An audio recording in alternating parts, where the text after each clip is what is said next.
Welcome बेटा, part number 5 class 9 physical feature of India. बेटा देखिए, फर्स्ट 3 पार्ट जो थे वो काफ़ी इंपॉर्टेंट थे लॉन्ग क्वेश्चंस के लिए। ये शॉर्ट क्वेश्चन में ज़्यादातर पूछे जाते हैं। चलिए स्टार्ट करते हैं। The Indian desert lies toward the western margin of Aravalli hills. तो अरावली हिल्स हमने बेटा अरावली हिल्स पीछे हमने पढ़ा था, बाउंड्री बनाती है प्लेट्यू की, नॉर्थर्न प्लेट्यू की, ठीक है, नॉर्थर्न हाईलैंड की।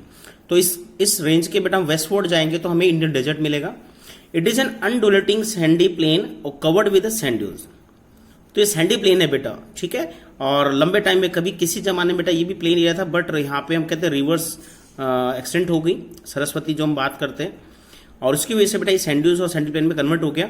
This region receive very low rainfall below 150 mm। तो बहुत कम बारिश होती है, 150 mm से भी कम per year. And it has arid climate. ये एरिड वर्ड बेटा यूज होता है जहां पे एयर ज्यादा इरोजन करती है। तो डेजर्ट में एयर ज्यादा इरोजन करती है, इसलिए यहाँ के क्लाइमेट का नाम दिया गया एरिड क्लाइमेट। अंडर नोट कर लेना बेटा, काफी अच्छा क्वेश्चन है ये। और 1 mm पर ईयर रेनफॉल का, ये 2 NTSC के लिए काफी अच्छे क्वेश्चन है आपके, ठीक है। Arid climate with low vegetation cover. Vegetation भी कम है क्योंकि क्लाइमेट ज्यादा हॉट क्लाइमेट है और रेनफॉल नहीं होती, तो वेजिटेशन कवर काफी कम है। Streams appear during the rainy season. Rainy season में कुछ छोटी बड़ी नदियां चलती है बेटा, जैसे हरियाणा में हम बात है स्याबई नदी है, वो भी एक सीजनल रिवर है। एंड सूम आफ्टर द डिसअपियर, और जैसे बेटा रेनफॉल सीजन खत्म होता है डिसअपियर हो जाती है। यहाँ वेल नोन एक ही रिवर है जिसका नाम है बेटा लूनी, ओके। और कोई भी रिवर है जो बेटा सी तक रीच नहीं करती यहाँ से। लूनी सबसे मेन रिवर है जो अरावली रेंज में अजमेर के पास से निकलती है।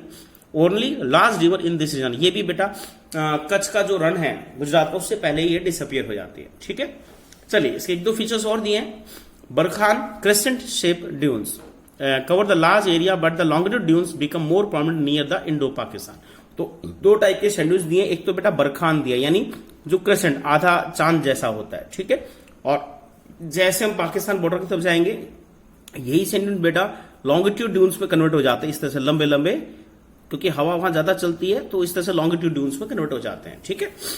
देखो, become the more prominent near the Indo Pak boundaries and it was if you visit Jaisalmer you may go to see the group of barchan. ऐसे बरखान के बड़े बड़े ग्रुप्स देखेंगे जो आपने कई बार मूवीज वगैरह में देखे हैं, ठीक है। चलिए नेक्स्ट चलते हैं the coastal planes the peninsula. देखिए एक तो प्लेन हमारा नॉर्थर्न प्लेन हो गया बेटा, जो पंजाब प्लेन, गंगा प्लेन, ब्रह्मपुत्र हमने पढ़ा है। तो उसी तरह से बेटा कोस्ट के साथ भी थोड़े बहुत प्लेन बने, उनके बारे में पढ़ते हैं। The peninsula plateau is flanked by a stretch narrow coastal strip. तो पेंसिल प्लेटू के दोनों साइड कुछ नैरो स्ट्रिप्स कोस्टल प्लेन है बेटा, running along the Arabian Sea west and the Bay of Bengal in the east. तो east में Arabian Sea के साथ है, और इसका लोकेशन आगे देगी बेटा। इसमें डिफरेंस कई बार आता है ईस्टर्न कोस्टल प्लेन और वेस्टर्न कोस्टल प्लेन का, तो इसका थोड़ा ध्यान से कर लेना डिफरेंस में भी। The western coastal sandwich between the western Ghat and Arabian. देखिए इसकी लोकेशन दी है, वेस्टर्न कोस्ट का है। सैंडविच मीन्स 2 ब्रेड के बीच में सैंडविच बनाते हैं ना, वही। तो वेस्टर्न घाट अरेबियन सी के बीच में है ये, ठीक है। किसके बीच में है? वेस्टर्न घाट और अरेबियन सी के बीच में, ठीक है। और ये काफी नैरो है, पतला है बेटा। जो ईस्टर्न घाट है वो काफी, ये हम वेस्टर्न कोस्ट पढ़े ना, जो ईस्टर्न कोस्ट है वो काफी वाइड है, पर ये काफी नैरो है, पतला है। It consist of 3 section. इसके 3 सेक्शन है बेटा। Northern part it is called Konkan. पहला पार्ट है बेटा इसका कोकन, मुंबई टू गोवा, ठीक है। Then central stretch is called Kannada. इसका बीच में एक पार्ट है, कन्नड़ लैंग्वेज कर्नाटक की है, तो गोवा से कर्नाटक का जो पूरा कोस्ट है वो कन्नड़ कहलाएगा बेटा, ठीक है। एंड साउथर्न, सबसे नीचे हम केरल के कोस्ट की बात करें तो उसका नाम है मालाबार। ये 3 कोस्ट है इसके, ठीक है। एक इसका फीचर और नोट करें बेटा, ये देखिए है तो नैरो, ये वेस्टर्न घाट और इसके बीच में पतला सा प्लेन इंडिया में, ठीक है। और ये हमारा ईस्टर्न घाट कर लेते हैं हम, ठीक है। तो नैरो है तो यहाँ स्लोप स्टीप है बेटा, खड़ा स्लोप, क्योंकि इसकी हाइट बहुत ज्यादा है वेस्टर्न घाट की और इसका वेड्थ कम है, तो यहाँ स्लोप खड़ा है, स्टीप स्लोप है बेटा। यहाँ कैसा स्लोप है? स्टीप। इसको लिख लेना एक्स्ट्रा में, ठीक है, स्टीप स्लोप। चलिए आगे चलते हैं। The plain along the Bay of Bengal and wide level. अब जो दूसरा है बेटा बे ऑफ बंगाल का ईस्टर्न प्लेन, वो काफी वाइड है, वो काफी चौड़ा है, वो नैरो था, वाइड है। तो ये बेटा देखिए ज्यादा वाइड हो गया तो सीधे इसमें स्लोप भी कम है, ठीक है। And the northern part it is refer to the northern side. इसके 2 पार्ट है बेटा, जो आपके कृष्णा गोदावरी डेल्टा है, देखिए ना 2 डेल्टा, तो उनके ऊपर का जो है वो नॉर्थर्न सरकार कहलाता है और साउथर्न को हम क्या बोलते हैं? Coromandel.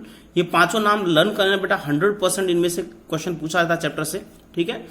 And large river such as Mahanadi, Godavari, Krishna, Kaveri form excessive delta on this coast. इस पर काफी डेल्टा बने हुए हैं। उस तरफ डेल्टा नहीं है, वहां एस्टुरीज है। वहां क्या है? एस्टुरीज। लिखा नहीं है, उसको नोट करा रहा हूं बेटा, ESTURIES, ठीक है। एस्टुरीज क्या होती है बता रहा हूं, एक में पहले से देख लीजिए।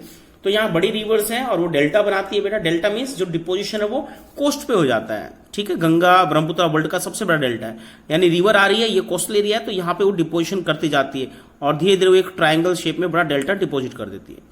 पर हम एस्चुरीज की बात करें, क्योंकि यहाँ डेल्टा क्यों बनता है, यहाँ स्लोप क्या है, स्टीप नहीं, जेंटल स्लोप है। कौन सा स्लोप है यहाँ, जेंटल स्लोप। रिपीट कर रहा हूं, लिख रहा हूं बेटा, नोट कर लेना। यहाँ कैसा स्लोप है, जेंटल। ये बुक्स में कई चीजें नहीं है बेटा, वो नोट करा रहा हूं, ठीक है। जेंटल होता है कम ढाल, ठीक है, 15 डिग्री 10 डिग्री से कम। और स्टीप होता है बहुत खड़ा ढाल, जहां 15 डिग्री से ऊपर का ढाल होता है बेटा। और जहां कहते हैं वेस्टर्न कोस्ट की बात कर रहे थे, वहां एस्चुरीज बनती है। उसका मतलब ये है कि इतना ज्यादा स्लोप है बेटा, जैसे इस स्लोप से कोई रिवर आ रही है कोस्ट पे, तो डिपोजिशन यहां नहीं करेगी, वो बहुत अंदर जाके, ओशन के अंदर जाके अपनी वैली बनाती है और नीचे जाके डिपॉजिट करती है। इस स्ट्रक्चर को हम एस्चुरी बोलते हैं। और नॉर्मल डेल्टा की बात करें तो वहां रिवर में ज्यादा स्लोप नहीं होता, उसमें स्पीड नहीं होती है, वो सीधी ओशन में आती है और ओशन के पास जाकर डिपॉजिट कर देती है। तो यहाँ स्टीप स्लोप होता है या जेंटल होता है। जेंटल स्लोप जहां होगा ईस्टर्न कोस्ट की तरफ, वहां डेल्टा बनेंगे, और वेस्टर्न कोस्ट में नर्मदा ताप्ती जो भी रिवर है वो बेटा एस्चुरीज बनाती है। इट मीन्स वो ओशन के अंदर, ओशन का लेवल ये है समझ लो, उसके अंदर नीचे जाके डिपॉजिट करती है, ठीक है। देखिए, do you know the Chilka lake is the largest salt water lake in India and it lies the state of Orissa, the south of the Mahanadi delta. Learn कर लेना इसे। अब आते हैं आइलैंड्स में, लास्ट। इसका बेटा असाइनमेंट दूंगा आपको, बहुत ज्यादा डिटेल मिलती है इसकी, यहाँ बुक में काफी कम दी है। You already seen that India has a vast mainland. Beside this, the country has also group of island. इसके दो आइलैंड ग्रुप है बड़े मेन, इसके बाद छोटे आइलैंड बहुत है बेटा। Can you define these island group? दो आइलैंड है, कौन कौन से सबको पता होगा, Lakshadweep and Andaman Nicobar. Locate the Lakshadweep island group lies close the Malabar coast. Malabar coast सभी पढ़ा था केरल के साथ बेटा, तो केरल के साथ मालाबार कोस्ट के साथ ही बेटा आपको मिलेगा एक आइलैंड ग्रुप जिसका नाम है Lakshadweep. This group island is compose of small coral. बेटा नोट कर लो प्लीज, कोरल के आगे देखिए बॉक्स आएगा, कोरल माइक्रो ऑर्गेनिजम्स है जिनसे बना है बेटा। कैसे बना आगे दिखाएं बताएंगे। Earlier they were known as Lakshadweep, इससे पहले इसके 3 नाम थे, लक्षद्वीप, मिनिकॉय, अमनद्वीप, 3 पार्ट थे। 1973 में इनको कलेक्टिव नेम दे दिया गया, दैट इज लक्षद्वीप। कब दिया था, 1973। इसको नोट कर लेना please. It cover small area 32 square kilometre, इसका एरिया भी नोट करना, स्मॉलेस्ट है बेटा ये। Kavaratti island is the administrative headquarter, यहाँ इनकी एडमिनिस्ट्रेटिव या कैपिटल कह सकते हैं कावर्ती है। And this group is island group has great diversified flora and fauna, तो डाइवर्सिटी बहुत है, डिफरेंट टाइप के पेड़ पक्षी जानवर यहाँ रहते हैं, बर्ड्स रहते हैं। पिट्टी आइलैंड इसका फेमस है, इसको भी नोट करना, बर्ड सेंचुरी बेटा फेमस है बर्ड्स के लिए, स्पेशली ये इनहेबिटेड। अब आते कोरल, जो हमने पीछे पढ़ा था, कोरल का देखिए, coral polyps are short lived microorganism. Polyps means ये ऐसे हैं फूले हुए कुछ छोटे सूक्ष्म जीव में बेटा, विच लिव इन कॉलोनीज, ये कॉलोनीज अपनी बड़ी बड़ी कॉलोनीज में रहते हैं लाखों की संख्या में। दे फ्लोरिश इन शैलो, कहां रहते हैं बेटा ये, कम गहराई में, ओशन में कम गहराई पे। मड फ्री इन्वायरमेंट चाहिए, जहां पानी ज्यादा रिवर्स अपने साथ मड नहीं लाती हो, क्लियर साफ पानी हो, वार्म वाटर हो, गर्म भी हो, ठीक है, तो वहां से करंट गर्म चलनी चाहिए। तो इन लोकेशन में आपको कोरल ये माइक्रोजोन मिलेंगे। दे सीक्रेट्स कैल्शियम कार्बोनेट, अब ये सीक्रेट बेटा ये कैल्शियम कार्बोनेट रिलीज करते हैं और जमा होता रहता है। The coral secretion and skeleton, इसके बाद इनके स्केलेटन, इनकी डेथ होती है, इनका स्केलेटन भी बेटा इसी का होता है, कैल्शियम का। तो जो कैल्शियम कार्बोनेट की लेयर बाय लेयर जमती है, तो हम बात करते हैं coral deposit in the form of reef. तो इसके बाद इनकी रीफ जाते हैं, यानी जमा होते रहते हैं बेटा ये, और ये एक अच्छी ऊंची चट्टान बना लेते हैं, ठीक है। They are mainly in the 3 kind barrier reef, ये 3 टाइप के रीफ होते हैं बेटा। पहला है बैरियर रीफ, जो ऑस्ट्रेलिया का फेमस है, एक बड़ा बैरियर बना देते हैं लंबी सी, नीचे ओशन के बाहर नहीं आते हैं। It good example of the first kind of coral reef. फिर एटोल्स है सर्कुलर फेस में, यानी किसी आइलैंड के चारों तरफ सर्कल में भी मिलते हैं बेटा ये, ठीक है। हॉर्स शू शेप, यानी किसी भी एरिया में इस तरह से हॉर्स शेप में भी उसमें भी मिलते हैं, शू में भी, ठीक है। पर हम बात करते हैं आइलैंड की बात करें, क्योंकि ये शैलो में होते हैं, यानी ओशन से लगभग 20-21 फैदम पे होते हैं बेटा ये, वहां उनकी एक कंडीशन होती है, वहीं ये ग्रो होते हैं। बट हम बात करते हैं, कई बार बेटा जो ओशन का लेयर है, नीचे वाली सरफेस है, कई बार वो अपलिफ्ट हो जाती है, ऊपर आ जाता है, तो ये बाहर निकल जाते हैं आइलैंड फॉर्म में। या दूसरा तरीका है कि ओशन का जो लेवल है मिलियन ईयर्स में कई बार ऊपर नीचे होता है, ये नीचे गिर जाए तो भी आइलैंड फॉर्म में निकल आते हैं। तो लक्षद्वीप इसी तरह का आइलैंड है बेटा, किसी न किसी तरीके से हम कहते हैं यहाँ अपलिफ्ट हुआ है, जो नीचे का जो सरफेस है वो ऊपर उठा है, उससे आइलैंड बने, ठीक है। चलिए, now you see the elongated chain island. अब एक लंबी चेन आइलैंड मिलेगी आपको बे ऑफ बंगाल में, जिसको बोलते हैं Andaman and Nicobar island. They are bigger in size and are more numbers and scattered, बड़ी स्केल पे बेटा बिखरे हुए हैं, बड़ी स्केल है। And the entire group of island divide into 2 part, ये 2 ग्रुप में डिवाइड है बेटा, Andaman in north and Nicobar in south. It is believed that these island are elevated portion of submarine mountain. अब देखिए, वो तो कोराल से बने बेटा, इनकी बात करते हैं, नीचे वोल्केनिक इरप्शन होता है तो ऐसी काफी बड़े बड़े हिल स्ट्रक्चर बनते हैं, इन हिल्स के टॉप है ये, ठीक है। तो हम सीधा से बात करते हैं किस चीज से बने हुए, ये नीचे यहां दिया लाइन, ये माउंटेन्स की पीक है हम कह सकते हैं, ओशन में माउंटेन की पीक्स हैं, अब ऊपर हमें आइलैंड फॉर्म में ये विजिबल होते हैं, ठीक है। These island groups are the great strategic importance. Strategic importance क्यों है, क्यों बेटा हमारा आर्मी का नेवी का और एयरफोर्स का काफी बड़ा बेस है, और इंडियन ओशन में हमारी जो इंपॉर्टेंस है वो इससे ज्यादा बढ़ गई है, तो स्ट्रेटेजी काफी इंपॉर्टेंट हमारे लिए। There is a great diversity of flora, यहाँ भी फ्लोरा फौना की डाइवर्सिटी बहुत है, पेड़ पौधों की, जीव जंतुओं की। These island lie close to the equator and experience equatorial climate. Equator के ज्यादा पास है तो इक्वेटोरियल क्लाइमेट है, अच्छी बारिश होती है, बहुत हाई टेम्परेचर, जिससे थिक फॉरेस्ट कवर यहाँ ग्रो होता है। अब यहाँ वन वर्ड है बेटा, इंपोर्टेंट है, सिंपल क्वेश्चन है। एक्टिव वोल्केनो, इंडिया का एक एक्टिव वोल्केनो यहीं प्रेजेंट है, बैरल आइलैंड नॉर्थर्न अंडमान में, ठीक है। चलिए, ए detail account of the different physiography unit highlight the unique feature. अब बेटा ये समरी दे रखी है लास्ट पैरा में, तो इंडिया की यूनिक फीचर बता रहे हैं हम। It would however be clear each region complement the other and the makes the country richer in the natural resource. तो हमारे डिफरेंट फिजियोग्राफी डिवीजन का यही बेनिफिट है, हमारे पास हर चीज अवेलेबल है बेटा, हर क्लाइमेट अवेलेबल है, और इसका हमारा कहना है कि कंट्री का नेचुरल रिसोर्स हमारा रिच होता है इससे। The mountain are the major source of water for है, देखिए माउंटेन वाटर फोर्स के रिच है।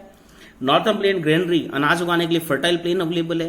They provide the base of earlier civilisation के लिए इंपॉर्टेंट है कि रिवर के आसपास फर्टाइल प्लेन मिला, सिविलाइजेशन यहीं स्टार्ट हुई।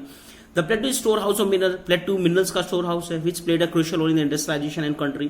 The coastal region island group provide the site of fishing और पोर्ट एक्टिविटी, पोर्ट और ट्रेड और फिशिंग इसके लिए बहुत इंपॉर्टेंट है। द डाइवर्स फिजिकल, लास्ट में कंक्लूजन दिया है, diverse physical feature of the land have immense future possibility, इसलिए हम कहते हैं फ्यूचर पॉसिबिलिटी भी बहुत ज्यादा है बेटा इंडिया में डेवलप करने की, ठीक है। बेटा इसका असाइनमेंट दे देंगे आपको, और प्लीज इसके एक बार एमसीक्यू देख लेना, पीछे नीचे दिए हैं, ठीक है। एक बार ये सारे एमसीक्यू देख लेना, क्वेश्चंस देख लेना, कोई डाउट हो, कोई प्रॉब्लम हो तो प्लीज एक बार पूछ लेना, ठीक है। इसमें आपका मैप स्किल में कुछ चीजें दी हैं बेटा, ये तो आपको मिनिमम करनी है, पर एनटीएससी के लिए इससे थोड़ा एक्स्ट्रा मैप होगा, वो आपको मैप का एक अच्छे से बढ़िया छोटे छोटे वीडियो बना देंगे 2-3 मैप के, उनमें आप बेटा इस चैप्टर के जो भी क्वेश्चन में थोड़ा बहुत पेंडेंसी है, जैसे प्लेट्यू और माउंटेन्स की बात करते हैं, उनको बेटा आप उन मैप के थ्रू अच्छे से लर्न कर पाएंगे, ठीक है। Thank you.